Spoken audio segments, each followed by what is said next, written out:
What would happen if you asked a teenager to write a book not only about what university life is, but also what would someone who suddenly found Christianity and is a basically born again Christian feel like?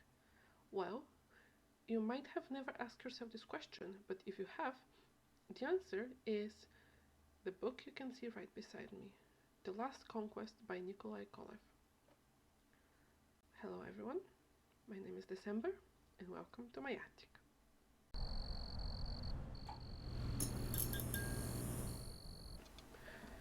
So this review is going to be a little bit different. It is going to definitely be done in two separate parts. So the first one is going to focus on the story, its themes, and the in-character, in-universe events and the reality. The second part is going to be about looking at it from an outsider's perspective and just looking at the stylistic choices and just the author's choices. So this is going to be a bit different, but I do hope you enjoy it. Now, to begin with, what is The Last Conquest? The Last Conquest is the story of Nikolai, who is a university student in the second biggest city in Bulgaria. He is studying history and he is a directionless party animal, if I can even call him that. The only direction, the only choice, the only thing that makes him choose what he wants to do every single day is which woman he wants to be intimate with. His only hobby, the only thing he actually thinks about is in fact one night stands, casual sex, whatever you want to call it. Now, I personally have no issue whatsoever with people who choose to engage in this thing. If you do have the confidence and if this is something you enjoy, and as long as you're staying safe, good for you, go for it. As long as, again, everyone is consenting adult. So I have no issue with this lifestyle, I guess, where someone would purposefully choose to engage not in a relationship of any sort, but in casual sex and meeting different people and just having fun in this way with them. So this is not something which I want to come out as, because it is not something I believe. Whatever you do, as long as everyone who participates is a consenting adult, it's up to you. So I don't have any problem with this being the main theme of this book, The Last Conquest. What is the issue is how this is handled, which I am going to go into more detail later, and what it leads to.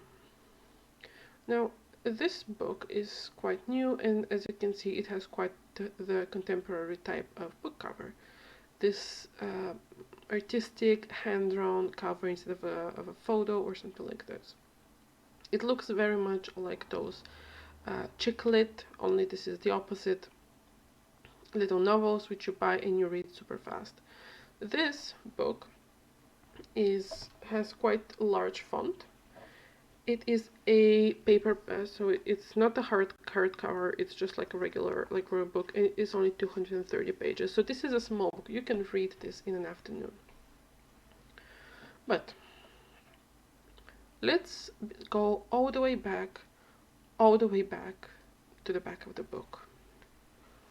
What does the author say to make us pick this book and to want to engage with the plot and its one character, one and a half? He asks us, are you interested from the underworld, God, and the meaning of life? Because for Nikolai, such things are not in the agenda. What actually matters to the 24-year-old student are beautiful women and how fast he can sleep with them. Once they get through his bed, they're nothing but conquests. But This young playboy is about to find some of the eternal truths and also the most important path, the one towards himself. He will be helped by one of his most favorite conquests in a way he is not going to like at all.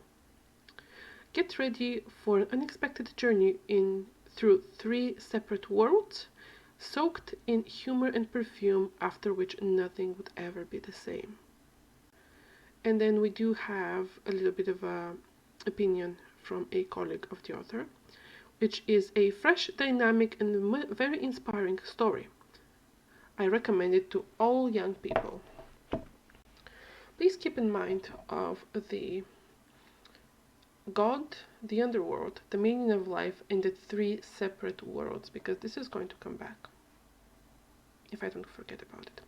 But what is the long one and the short one? The short one, just to make it easier, starts with, again, Nikolai, a history student who is 24 years old.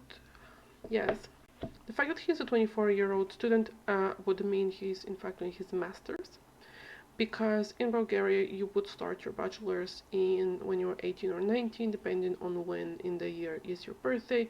Usually a bachelor is 4 years, so you would be around 22, 23 when you finish your bachelor. So he's probably doing his master's. Now, Nicola is very much someone whose parents are paying for everything. And this is not a critique to this type of lifestyle, because some people, school just doesn't allow them to work or to do anything extra, like volunteering or extra projects or internships. Nicola doesn't do any of those.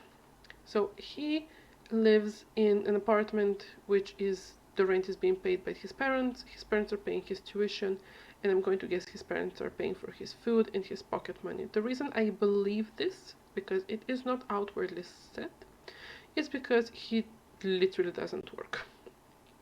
He is not shown to work a day in his life, although this book takes, it happens in a very short period of time.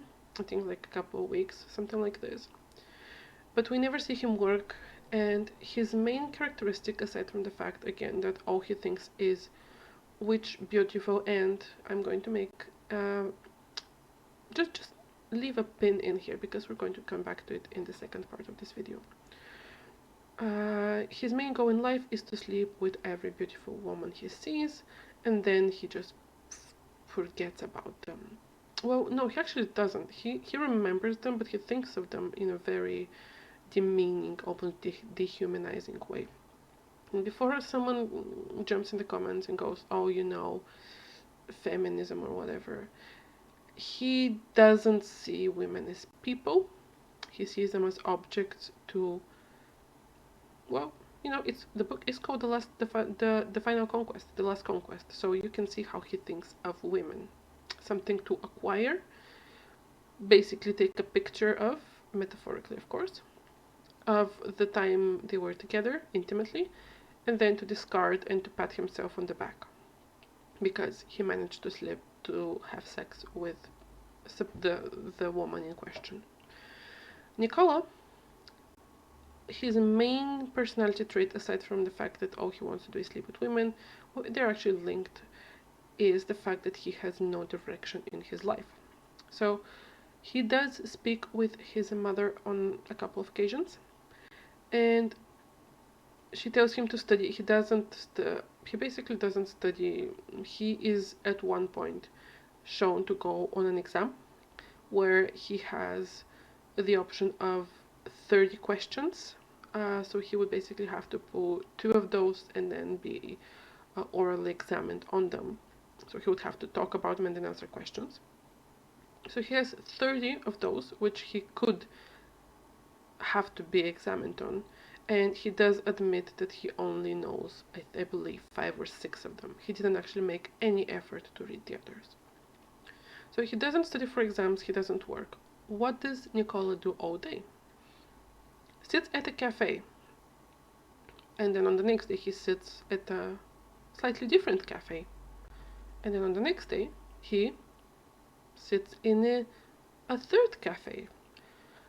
He sits at the cafe with his friends, and as every single mid-20s young man who all he thinks about is women, and this happens in the year of our Lord 2019, because that's when the book was published. What they do is they read a newspaper. Imagine a 24-year-old in 2019 rushing to a cafe and then having a little bit of a friendly banter as to who would get to the newspaper first. And whoever gets to the newspaper that was left there in some mysterious reason, they would read the newspaper and the others would just sit there in silence because there is nothing for them to do. So the person who gets to the newspaper first would actually have to read it out loud so everyone else would know what happens. As someone who in fact did exist in the country where this happens, not in the city, I've only been there a couple of times, but in the same country, and I was there in 2019 for a short period of time, but I was there in 2018 and in 2020. So as someone who had lived in Bulgaria in 2019, I can assure you 100%, mind you, that first of all, people here have in fact heard of smartphones. I know, amazing. I don't think the author knows that. Because the only thing Nikolai uses his phone for is to call women, and his mother, well actually she calls him, is to call women. He doesn't use it to check Instagram, check Tinder. You would think that someone whose entire personality is sleeping with different women would be all over this type of sites, but he isn't. He doesn't use it to, even if he's so much into the news with the newspaper, he doesn't use it to check the weather, the news. I don't know what men in their mid-20s do, but you would think he would have a smartphone because he does live quite a rich, well, not rich, but he does live like someone whose parents aren't barely scraping together enough money for him to be able to eat. He has a new car, he goes to a cafe literally every day, so he's not poor. And yet he not even once uses or refers to a smartphone. He reads the newspaper for fun. I'm going to just leave this here with the newspaper because I do believe it's quite ridiculous and I do believe it's quite out of touch.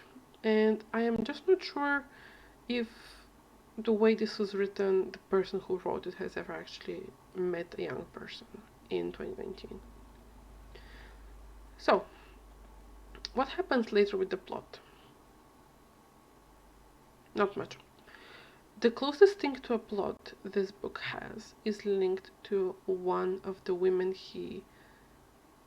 we actually don't know how far they go. So the way it works is we do get quite a lot of details regarding quite a lot of women he has slept with. And what we get gets progressively worse throughout the book. The type of information which we get about those women and the way they are talked about gets, in my opinion, progressively worse. Okay. But the plot itself is there is this girl whose friend group sometimes overlaps with his. So if they sit at a cafe and her friend group is there, they kind of like sit together. She very much disagrees with his way of life, with the way she sees as him using women and him being extremely disrespectful and seeing them as objects, which, to be fair, he does. But this might not be surprising to anyone, but she is in fact madly in love with him. Yeah. She actively dislikes him, his personality, and his life choices. Everything about him. And yet, she cannot stop herself from liking him. And she hides it behind quite a lot of bickering. He thinks they have a banter. It's extremely cringy. I don't want to be a Gen Z because I'm not, obviously. No, I am definitely not that young. and I don't want to overuse the word cringe, but there's no banter in this book. They're supposed to have these enemies to lovers. They're not even that, but kind of. They actively dislike each other, but they just kind of like each other. But it just doesn't work with this type of dialogue. It's really not good. She's supposed to be the good girl. She's supposed to be the one who disagrees of him being promiscuous, of him being disrespectful to women, of his everything, his entire personality. And yet she likes him so much. I don't have such a big issue with this trope in previous books and films because it was a big thing in the past. But you would think that in 2019 we would have moved away from the shy, nerdy, bookish girl who is very much almost Puritan in her innocence, and she disapproves of people sleeping around. And can we just stop having her be actually secretly in love with the local man whore? I don't want to use this word, but that's what he's described as. The local fuckboy, if you will. Those videos are never going to get monetized anyway, so, So she very much disagrees with his way of life, and he thinks they have banter. Well, she thinks he sucks, but also is in love with him. Yes, that's the dynamic between the two of them. And once he says he thinks it's a joke, but he kind of makes her promise that he's going to find a way to make her, wear her down and make her sleep with him. She basically cusses at him and tells him in your dreams, something similar. Time skip a few days later, because again, this whole story happens in a very short amount of time, which I'm glad because, oh god. Actually, knowing how this book goes, I shouldn't say that. Oh, not good. Anyway, the way the plot goes is some short time later, they are at a party at someone's dormitory, and he sees she is drinking. She is drunk, kind of, and so is he. Those are two early to mid-20s people at a house party at a university dorm, and they are drinking red wine. They're not chugging tequila someone made in their garage, right? Or their super cheap one, which probably you could scrub paint with. They're drinking red wine. She's drunk, but not as drunk as to not fully, she is not out of it. She just has her inhibitions lowered quite a lot. So she sees him, and again, because she is in fact madly in love with him, she kisses him. They make out. He's drunk, she's drunk. They slightly start kind of losing their clothes, and they end up in one of the spare bedrooms. Now, he thinks she's aggressively seductive, but I'm just going to check and tell you what she's wearing, and I'm going to tell you what it reminds me of at this house party, right? Let me just see. Also, the big climax of the book happens very, very early. It happens around the 120 page, and again the book is 230 pages, so the big twist, climax, conflict resolution and all that jazz happens in the middle of the book and not in the last third. So this is not the regular hero journey. Now let us see. Wait. So what does she wear? So this girl who he basically promised her he would wear her down and sleep with her while she's madly in love with him.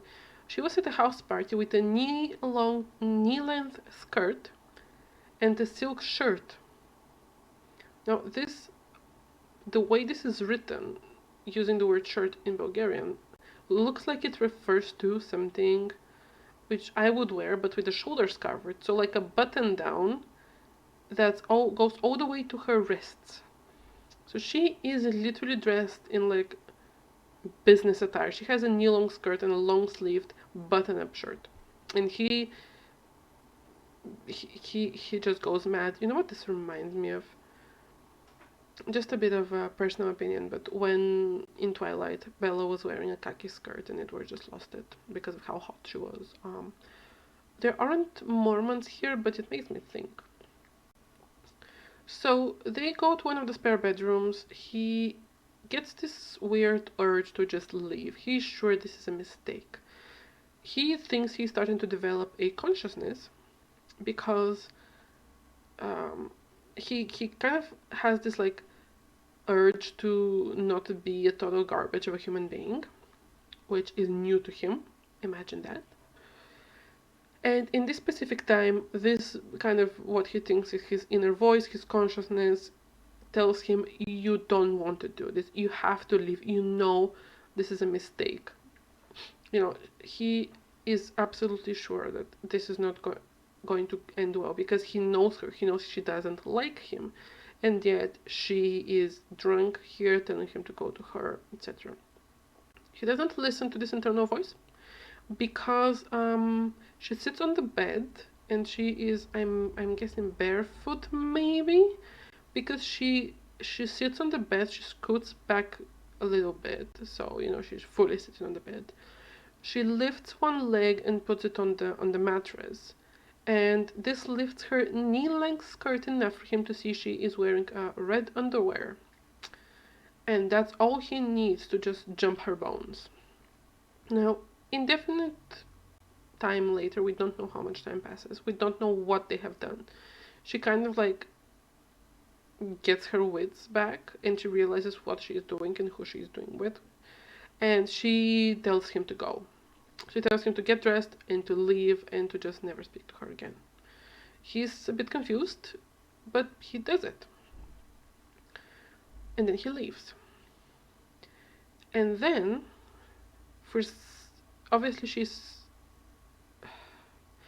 quite hurt because she believes the only reason he did it is because he promised her, but also that this is his way of winning their argument. He said, "Oh, you know, I'm going to find a way to wear you down and to make you sleep with me," and she thinks, "Okay, you know, this is literally what happened." It kind of was. This was one of the thoughts that got through his head, and also the fact that she was wearing red panties. It's apparently in this book, men are like a cartoon bull when they see red, especially as women's underwear.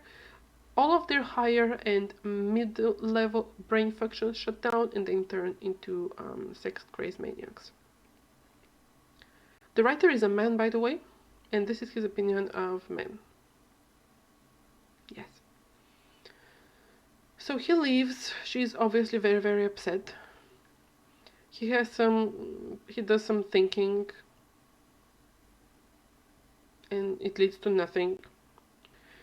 A few days later, he kind of arranges a date with one woman who he kind of likes because she's very much direct, straight to the point, and doesn't act like she wants romance or she wants relationship or anything. And he goes to meet her in a restaurant, but then he sees across from her table is at the table this girl who, who he was with at the house party.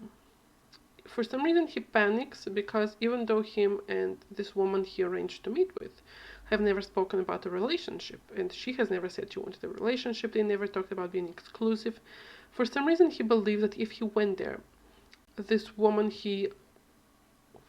I'm guessing he has sex with at the party, she would make a scene, and then this woman he was going there to meet would know he has slept with someone else between now and the last time they met, which shouldn't matter because again they never agreed to be exclusive, so why would she care if he slept with someone else in the meantime? That's never explained. So he leaves. He lies about something about his car being broken, and a few days later she calls him again, invites him to her apartment, and he goes there and he sees that it's not just her there, but also the girl he slept with at the house party. Apparently they're cousins. And they're best friends and all that jazz. So I'm just going to get you their names. Alexandra is the woman he had one night stand with, and he left to sit at the restaurant alone, while at the dinner is the cousin who is in love with him, who also hates him, and who he almost had sex with at the house party. So Alexandra leaves them alone. She goes to her bedroom because she thinks that her cousin has something to tell him. And they have a really odd conversation. He keeps egging her on and pissing her off on purpose because he really doesn't care about her at all. And then they have a really, really, really odd final conversation, I guess. So they argue how he is good for nothing, he would never contribute to anything, he's worthless piece of garbage. That's what she tells him. And she tells him that the only thing that would be left in her from him is the memory for him. And even this is not going to be in her for long. It would slowly disappear. And the only thing that would be left of him is one ugly little spot. Yes, she yells, this is the only thing that's going to be left of you in me. An ugly memory. Which, the way it started, I kind of thought she would say she was pregnant or something, because she says, the only thing that of you that would be left in me. And I was like, okay. And then his reply is, yes, it wasn't bad. And he says, why do you think I wanted to leave anything of me inside of you? Which, yes, you have to put a condom every time. This is important. That's not what he means, but I would like to think he is. He says, I never meant to leave anything from myself in you. My only goal was to enjoy you. And I guess I did enjoy you. I admit it. As to what would be left in you of me, I don't care. But if I have to be honest, and then he smiles, I can tell you what is going to remain in me from you. Kind of like the opposite. He doesn't care what she keeps of him. But here's what he is going to keep of her. The memory of your breasts, the passion of your lips, the warmth of your legs. Yes, I'm not going to forget this, I promise you. This is him purposefully, obviously, making her feel bad. Because she isn't being irrational in what she thinks. She is in her early 20s and she feels used. Obviously, she would be very upset. But the dramatic way she says things, and then the dramatic way he keeps egging her on because he just wants her to be even more pissed. Why? And then the plot keeps moving. He gets up to leave, walks past her. Now, they're in the living room of Alexandra. And she has a coffee table, so he's sitting on the couch, she's standing shouting at him. On the coffee table, there's a lot of coffee table stuff, I guess, like, if your remote controls, if your books, etc. And there's also cake on a plate with, cake stuff. Now, imagine this scene. He leaves, so he walks past her, heading to the door, because this was his mic drop moment. She wants to hit him in the back, this woman who is much shorter and smaller than him. She reaches for the first thing she can grab without thinking and slaps him on the back with it.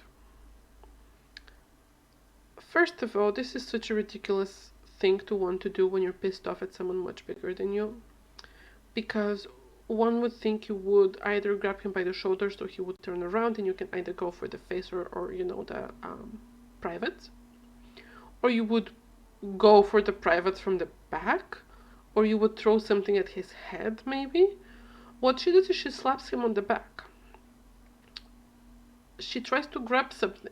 Also, she is standing and there's a coffee table. Imagine the height of I would say like she's what, 5'4", 5'5" tall woman. And imagine the regular coffee table. I would say, to me at least, those are about knee high, and I'm 5'7" in my socks. So she has to kind of bow down, almost like, lean forward to grab something to slap him on the back with, between the like. She doesn't even get him between the shoulder blades. She gets him like under the right shoulder blade, like between the ribs. She grabs a knife from the cake, and instead of like throwing it at him or like slapping him with it like sideways with the flat, she stabs him between the ribs under the right shoulder blade. She manages to get a grip on a heavy, solid kitchen knife without realizing she is holding a heavy, solid knife. She manages to get it through his, obviously clothes, but also through muscle, and she somehow manages to get it between his ribs, so it actually sinks in his back. And she manages to, all the way to the hilt, and then she manages to pull it out without, again, realizing what she's holding. To me, this reads as if he is made of either softened butter or jelly. I don't think there is any other explanation how she would be able to stab so cleanly through him and not even feel any resistance or realize she didn't actually hit him on the back, but she stabbed him. He kind of blacks out for 0.1 second, but he doesn't actually feel any pain, he just leaves. She realizes what she did, basically goes full panic mode, drops the knife, goes to look for her cousin, he leaves, gets in his car, drives away. Drives quite fast. Again, he has been stabbed fully to the hilt with a big kitchen knife. It doesn't hurt. The only moment he realizes something is wrong is when he feels his back stick to his shirt, and his shirt stick to the seat of the car. He still doesn't feel any pain, but when he feels the weird, like, wet, sticky, like, thing, he suddenly decides to go to the ER. He never actually gets to the ER. He drives a little bit, hallucinates a little bit, manages to get the car on a sidewalk and stop right before slamming into a tree.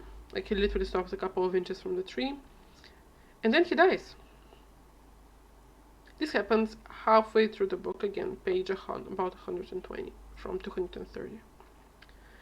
He wakes up and a few different dreamscapes kind of shift around him, all places which he knows, with the only difference being that they're void of actual people. He sees them as those like kind of blue shapes, and then he sees himself as a blue shape, and he goes into full panic mode.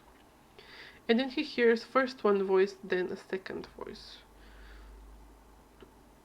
Now, I knew the book would be preachy and would hit religion quite hard, because the back of the book literally mentions the Christian God. But up until that point, there was never any hint of anything supernatural, so I thought that maybe it was either metaphor or it would be just like a priest. Although, with the way religion is treated here, I can't really imagine a priest changing the mind of a young person this fast. But it is meant to be a preachy book, so who knows. But no, he is actually dead. We know he is. And he wakes up in one dreamscape. The environment against him shifts a little bit. He goes into full panic mode because he doesn't know what's happening. And then he hears the voice, which he thought was his consciousness, but is actually a separate being. And I thought this was some type of a reaper, but we learned it was actually an angel.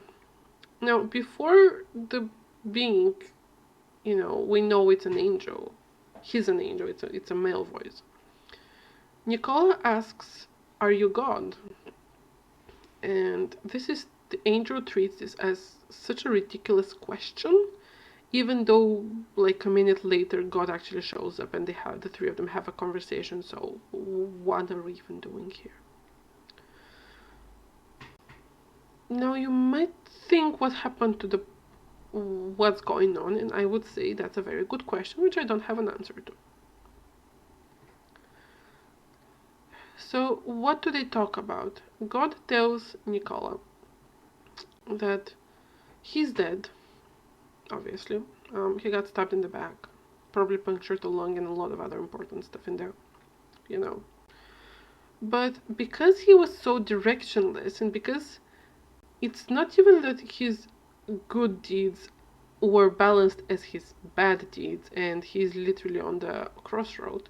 No, he never actually did any good or bad deeds, or anything too good or too bad to be worthy of mention. And this is where what I thought would happen didn't match with what actually happened. Again, the book is very preachy, and it gets strangely preachy a bit later. But in the conversation with the literal Christian God, who literally appears to Nikolai, he's told, Nikolai that is, that his sin, and I don't like talking about this because what is a sin, you know?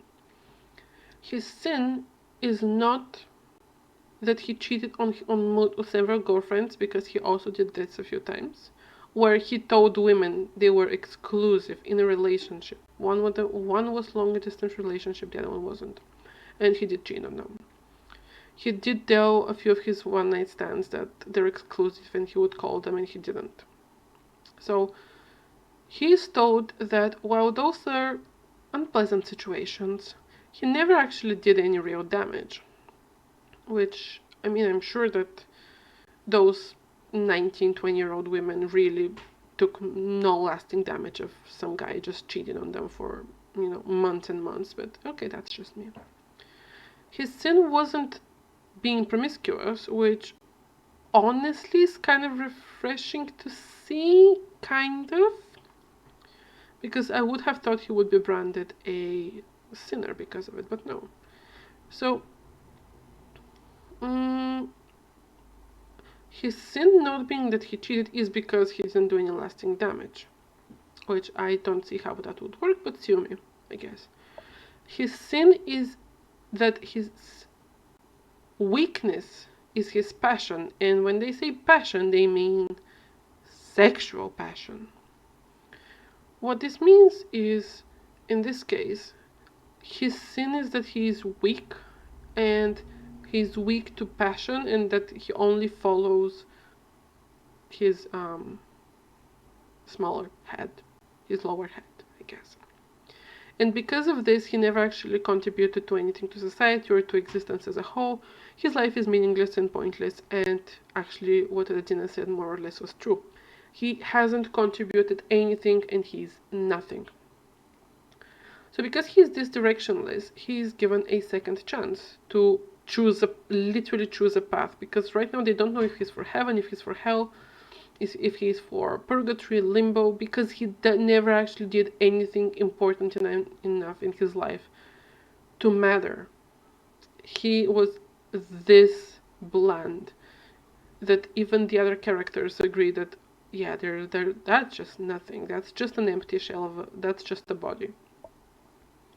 So he's given a second chance. He's sent back, and he wakes up in the car. The wound is gone. He's alive.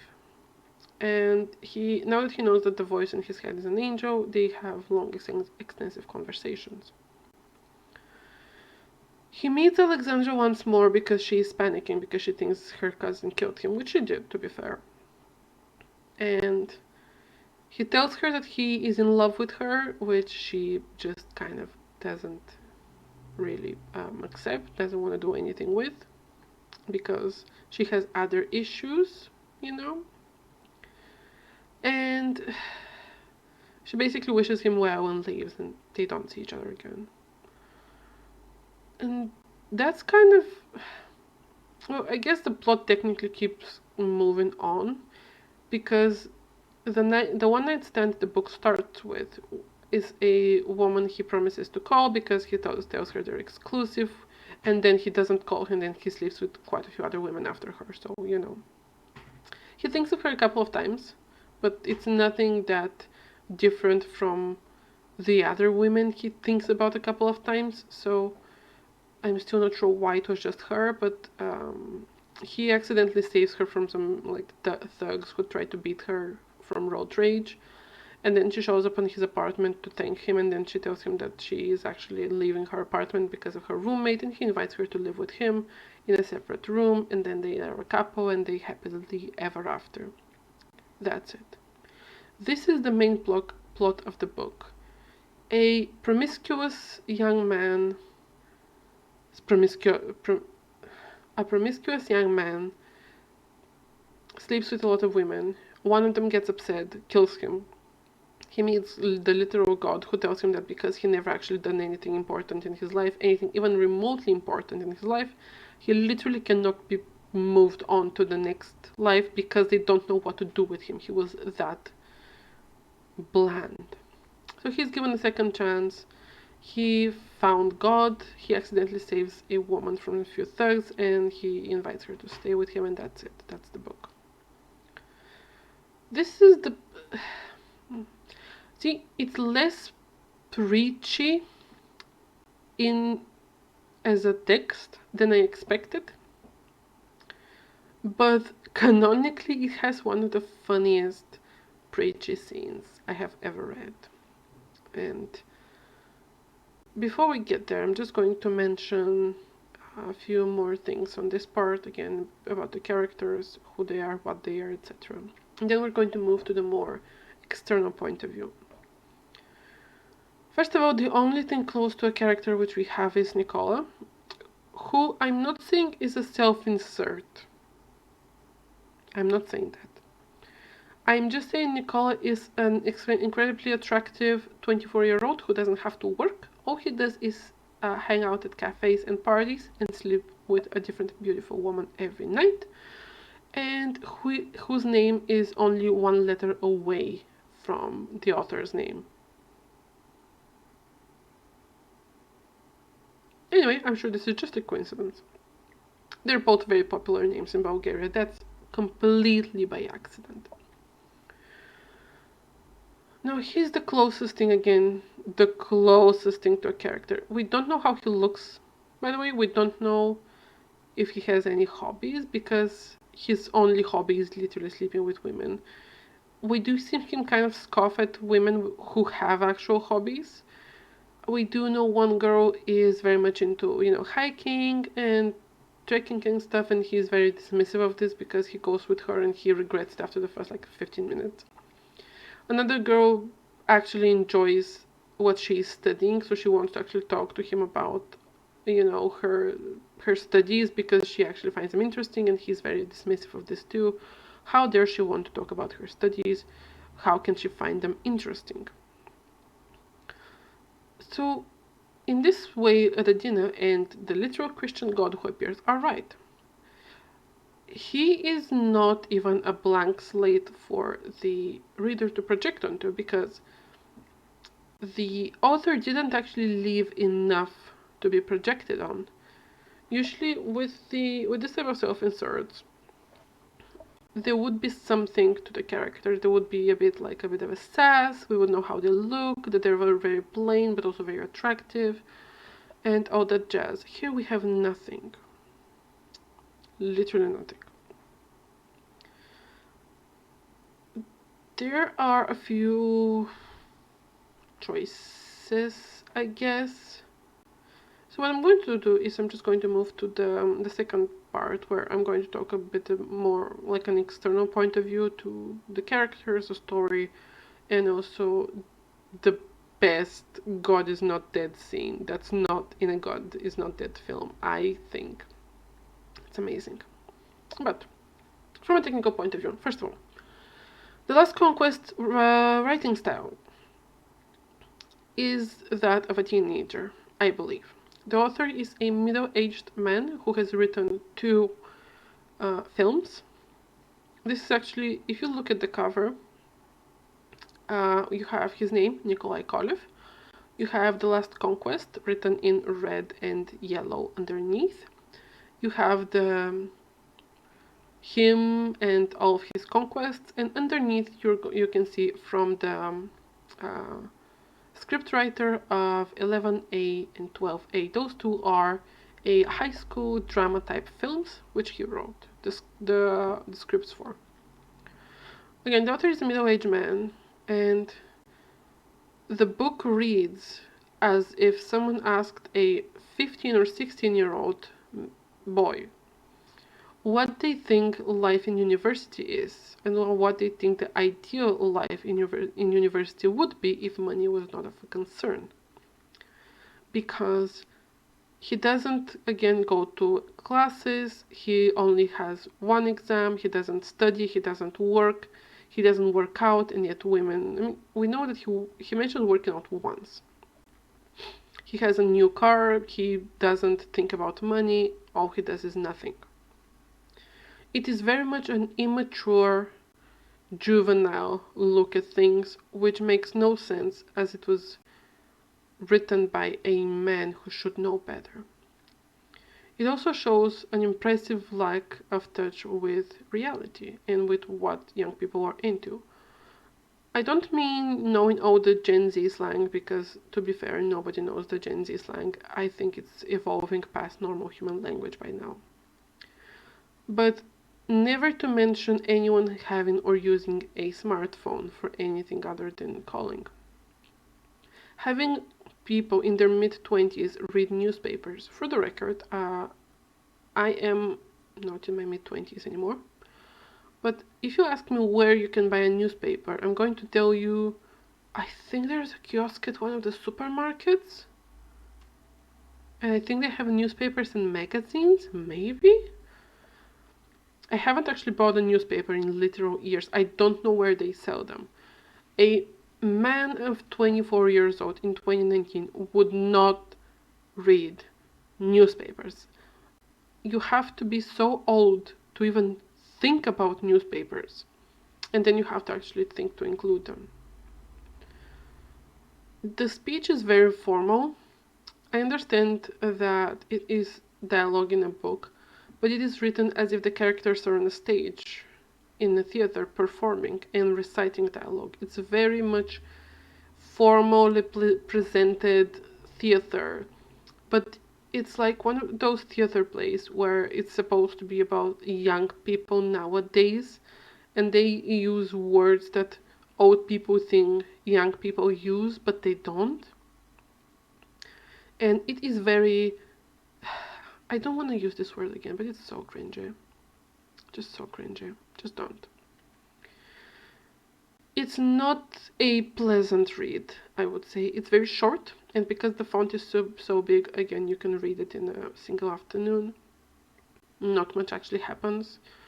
A big part of the book is the main character just describing different women he has slept with, how he met them, what attracted him to them, and how it ended, and also what was wrong with them.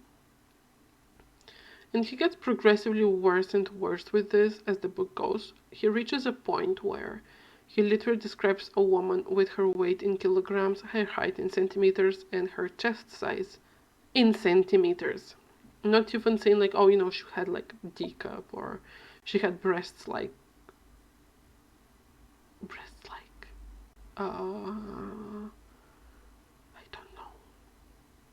But he describes her, like her chest, in centimeters. That's very interesting.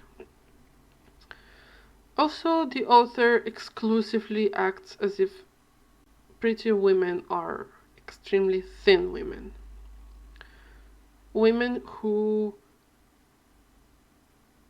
in one point, he mentions a woman who I believe is 5'7" or 170 centimeters, and she is, I think, 53 or 57 kilograms, which both of those are, in fact, a bit underweight, especially 53. If you're 170 centimeters as a woman and you're 53 kilograms, that's not good.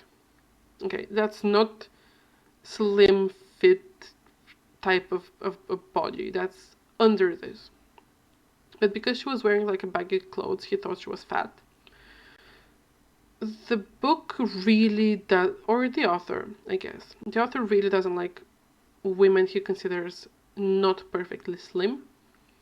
Because at one point they do talk about a woman he actually didn't manage to sleep with, because, well, she was very pretty, she was ethereal, she was obviously skinny.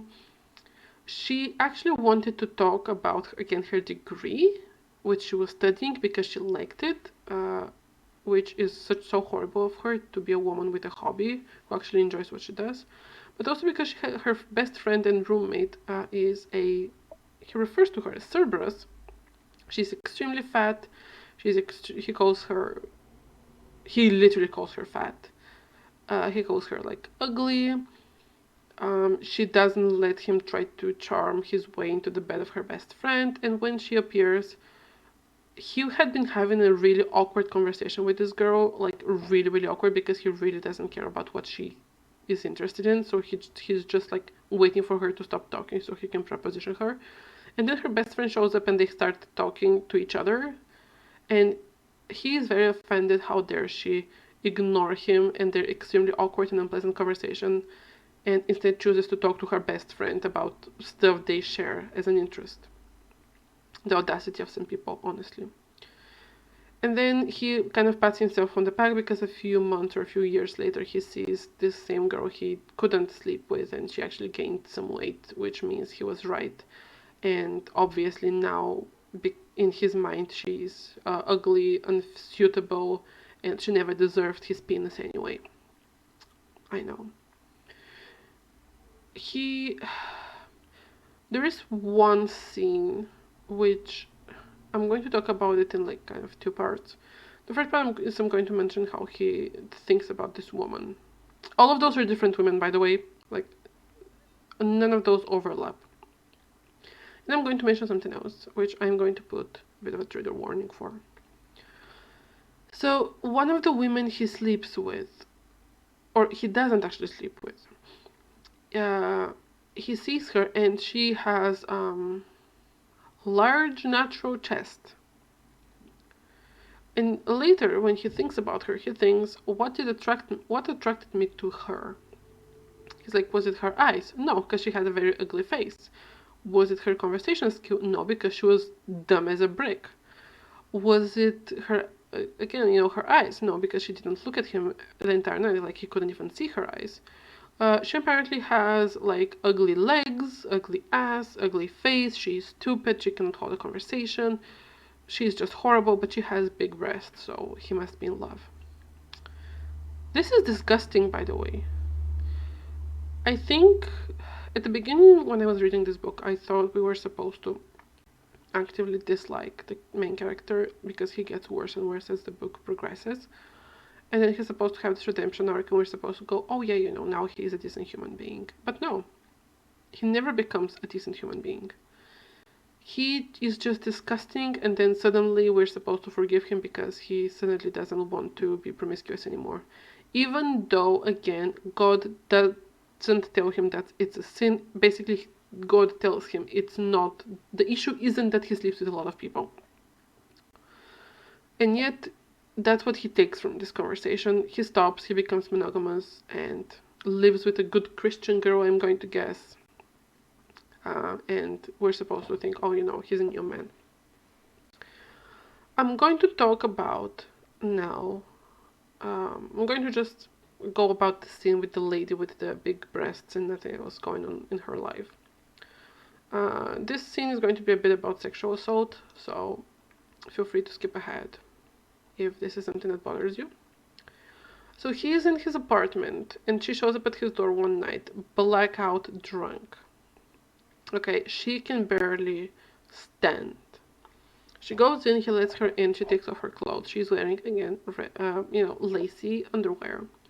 She asks him for a shirt, for like a t-shirt or something of his to sleep in. He gives her one, and she expresses how she doesn't care if he looks at her body. Like, she kind of like is into it because she knows she has a good body, and in this moment he thinks, oh my god, look at those ugly legs and this horrible ass. At least her boobs are there. Again, vile. And then she falls asleep in his bed. Well, she lies in his bed. He doesn't know if she's asleep. No, he looks at her and he wonders what should he do. Which you would think the answer to this would be sleep on the couch. Obviously. I don't see how any decent human being could think of anything else. Or, oh no, I know. First step, put a blanket on her, then sleep on the couch. And maybe like leave her a glass of water or something when she wakes up.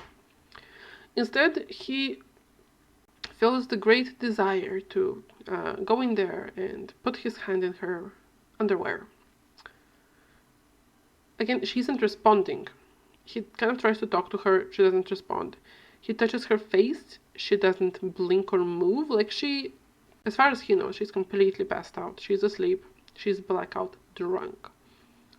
He touches her shoulder and then her waist and her hip while she again is passed out. And he thinks that a predator, a hunter like him, should just like take off her underwear and go for it. He actually thinks that. It gets worse. Instead, what he does is he kisses her on the lips. She still doesn't respond. She doesn't even open her eyes or move. He keeps kissing her on the lips, and then he slips his tongue in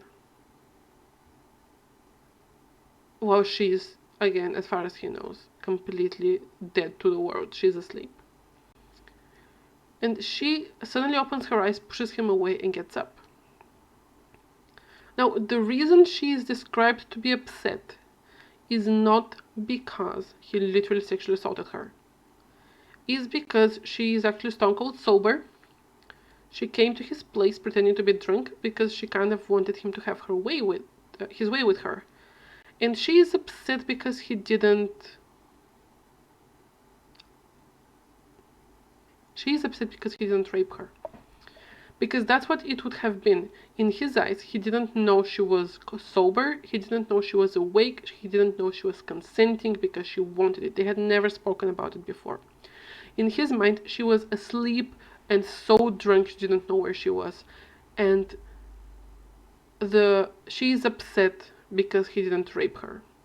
She is upset because this man she went to see isn't in fact a rapist. It's still a sexual assault what he did because he basically like touched her, even if he didn't, do what he thought he should have done. He like after she leaves pissed off, he is basically angry at himself because he didn't just take off her panties and penetrate her, because that's what a real man would have done. And I would have thought this would be his lowest point. This would be the author showing us this is how much of a piece of shit he is. And if I read a character like this, I would not want to see a redemption arc. I don't think there is a redemption arc for this. You can't redeem this type of mindset. Even if you get it, some type of big soul change, it would have to be something incredible for me to even consider it. This is not redeemable. This is not something your character can just forget or just pretend it never happened or just think about women and people in general and his actions and in anyone's actions and just move on. You cannot write a character like this and expect me to sympathize. That's not how it works. And I would have thought this would be just the author showing us his lowest point, just showing us this is how horrible he is, No, that's not what happens. Because of the way she behaves, this is actually shown as his. It's not shown with the severity and the seriousness it should have. Because again, we're saying that the text itself shows us that a real man would have raped her. This woman who he thought was drunk. But he didn't technically penetrate her, he just sexually assaulted her, so it's fine, I guess, if you ask the author. Well, I mean, it's not fine because what he did was some like romantic soft boy thing, and she obviously wasn't into it, so chastises himself for even doing this. He's like, how can you do something so gross like touch her and kiss her? You should have just like taken her underwear off and like stick your dick in, you know. I think this is disgusting. I think this is one of the worst things I have seen in a book, because the way it is justified and almost we're expected to consider it not that bad, I guess. And that's just not for me, I'm sorry. Moving on, a few things that happen. What else happens? Oh, the way he meets one woman is... Listen, I love me my coffee shop AU. Okay, I write fan fiction, people. I know all about coffee shops AU. It's peak trope, which I live for. The question is, don't do it. Just, if you go to a coffee shop, cafe, restaurant, don't hit on the waitresses or baristas or whatever. Just don't. Because they can't leave, they can't go. For me, the coffee shop AU only works if the person who is working there initiates it. Like, if the waitress actively starts flirting with you, if the barista actively starts flirting with you or chatting you up, that's fine. Not the opposite. And this book features a scene where the main character, flirts with a waitress. She gives him his number and his friends clap. They literally clap. They literally do, and everyone clapped. This is an actual scene in this book, and it's very early in it, actually. We're supposed to be like, oh my god, he's such a player. And I don't think that. Regarding women, that's about as far as I would go talking about them, because there's nothing there. His friends, nothing there. They're just a few names on a page. They don't have any personality, characterization, nothing.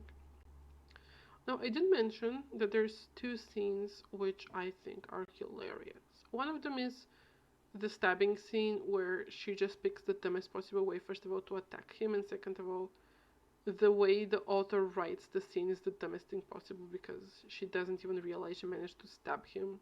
It's stupid. My second favorite scene, which I mentioned, would not be out of place in a God is Not Dead film. I mean, it's probably even in one of those films, I haven't actually seen them. Is after a character wakes up from being dead and he has found God, he's at the cafe with his friends and they're talking to this like law student, and the law student mentions something, and then our main character decides to argue religion with him. And the way he starts is with, is it illegal to conceal a crime? If for example, your friend like robbed a bank or something, is it illegal to hide it or to lie about it? In which the law student says yes. And then Nikolai says, gotcha. Obviously the law student is like, okay. So Nikolai says, well, lawyers do the exact same thing. How is this legal? Because, a lawyer would lie to the judge and say that his client didn't actually do it, and this is allowed, while if his friends lie, that's illegal. Obviously, your entire profession is a joke, and what you're doing is illegal, and all lawyers should be put in jail. Also, he says, if everyone believed in God, lawyers would be unnecessary. Also, did a lawyer steal his girlfriend or something? Because that's weird. So, because he says, if we knew there was an objective morality, everyone would be so afraid of God and his divine retribution that they would not commit any crimes. So there would be no need of lawyers, because nobody would steal or lie or cheat, which is great coming from a person who cheated, but that's a whole other thing. It's because they would be afraid of divine retribution. And then he says, let me just find the page because I think this is amazing. Let me see. Oh yeah. He basically says that the reason people don't believe in God is not because they don't believe in God, but because society tells them that they have to believe in God, and people who basically want to reject societal norms and want to reject authority reject God because that's what you do. Like if authority tells you to that you have to believe, obviously if you want to reject authority, you would reject this belief. But that's the only reason you don't believe in God. You do it on purpose, out of spite, despite the authority that tells you that you have to believe it. Which is a great example of what the hell. It's not about some people just don't have this type of faith. It's not about people having different religions. It's not just people who want a bit more evidence. No, it's because it's currently trendy to reject authority, and authority tells them that they have to be Christian, and because it's trendy to reject this authority, it's trendy to reject God. That's why people don't believe in the Christian God, by the way. Yes. And then he says, sadly, the same insane mix of denial and lack of knowledge slowly became so modern that there is a danger for it to become emblematic for the entire modern society. I'm going to read it again because I think this doesn't make any sense. Sadly, this mix of denial and lack of knowledge has become so popular that it is that there is a danger for it to become emblematic for the entire modern society. This is a scene where a 24-year-old is standing at a cafe at a university campus, shouting at another student how God is amazing and great, and how God makes him pointless and worthless. He says, dealing justice must be done by God, my friend. And if you choose to do it wisely, do it with heart. Know that your task is not easy and the path is slippery. If you judge well, you would be blessed. If you judge bad, you would be cursed. If you justify a criminal, you are a criminal. And if you are a criminal, well then be one, but don't be a hypocrite. If you're going to be a thief, be a thief. Don't act like a saint. Don't cover the wolf in sheep skin, because nothing would ever be hidden. Be wise, and next time there is a criminal before you, make them leave, no matter how much money they give you. Justice is priceless, friend. Justice lifts you to eternity. But whether there is eternity, whether there is a God, whether you believe it or not, this is the choice you would do yourself. This, friend, is free will. This is I literally just read a passage from the book, by the way. This is not me interpreting stuff. This is a word by word translation. And then everyone is looking at him. I mean, I would too. I would think, And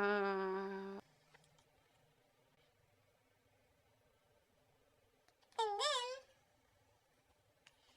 his friends are like, why did you do this? You hate this type of people. And our main character is, what do you mean I hate them?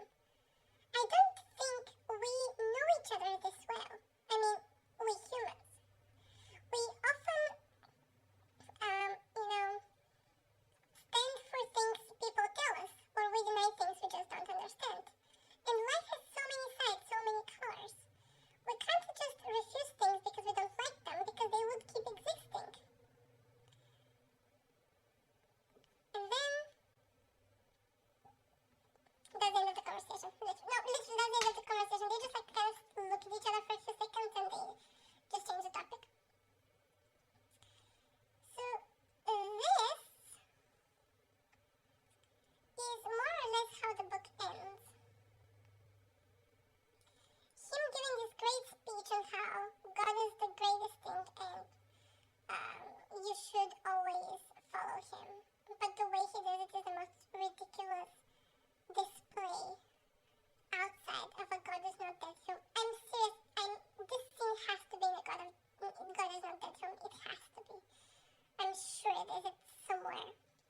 He's standing at a cafe telling this law student who really didn't deserve this. Like, this guy was just there. And that's it. Telling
his life, and that's it. Later he's told that the reason why God didn't grant some of his wishes is because when he did, cause sometimes Nikolai asked God to help him sleep with more women, and the one time God did, first of all, they broke up pretty badly and he didn't actually learn anything from it. He just was angry and he wasn't grateful that he got what he wished for. Or if he got granted his wish from God, he later thought it was because of his own skills and not because God helped him, which it would make sense if you don't really have faith, this type of faith, but okay. And then he's also told once that if you drive slowly, it's a metaphor, you would in fact experience more of life. And it's unlike when you're just rushing through it, which I think is so deep. Such a metaphor. I need to think about it and have an existential crisis over it later. Now, something which I want to mention because I think it's a bit funny. First of all, the back of the book, which I read to you at the beginning of this video, talks about his favorite conquests that helped him. I don't know who this is, right? I don't know which woman helps him, because you would think it might be Alexandra because she's the one he thinks about the most, but she doesn't actually do anything. Like, she puts him in a situation to talk to Regina, her cousin, but she doesn't actively take part. The closest I would say is Regina who kills him, but she's not anywhere near one of his favorite conquests. And Annie, who is the woman he ended up living with in the end, and who he slept with all the way in the beginning and lied that he would call her, she doesn't do anything. She's there at the beginning, and she's there at the end. That's it. She's there at the beginning when he's a piece of garbage, and she's there in the end after he is a new man. So I don't know who his favorite conquest, who is supposed to have changed him, is. And also it says, unexpected journey in 3 worlds. I don't know where the 3 worlds are, because we do have the current world, the present world, and we have this weird limbo place where he speaks with God and the angel, and that's it. There is no 3rd world. So overall, my overall opinion on the final conquest, or the last conquest. Do not read this. Obviously, if you're listening to this video in English, there's a pretty high possibility you might not speak Bulgarian, so you might not even be able to read it, but if you can understand Bulgarian, don't read. This is literally a waste of time. It is badly written. It is very much juvenile, the writing style. The dialogue and the actual writing style are both those of a teenager. And the events in the book are what would happen if you asked, again, a 15 or 16-year-old what would be your ideal university experience. And they would tell you this because they don't know what you actually do in university. So everyone's ideal university experience is don't study, get infinite money, rinse, repeat, It's not a good book, it's not well written. The preachy part is weird. It's really shoved in. I kind of appreciate the issue not being that he's promiscuous, or, that he sleeps around. But the preachy part in the end is just weird. And it is very much stated that it is something possessing him, so it's not like his own words. So it's definitely some type of divine intervention there. What I dislike also is the way, again, I don't want to come off those like raging feminists, but it's not just the way the main character thinks of women, it's also the way the author describes them from even though we are mostly in the POV of Nikolai. Some of those things are not how he thinks. Some of those are like external writer style describing women, and they're just disgusting. Just don't. And also, final thought, one of the women invites him for their first date to go on a hike, which no woman would ever do. Like, no woman for the first date would go with a strange man out and about in the nature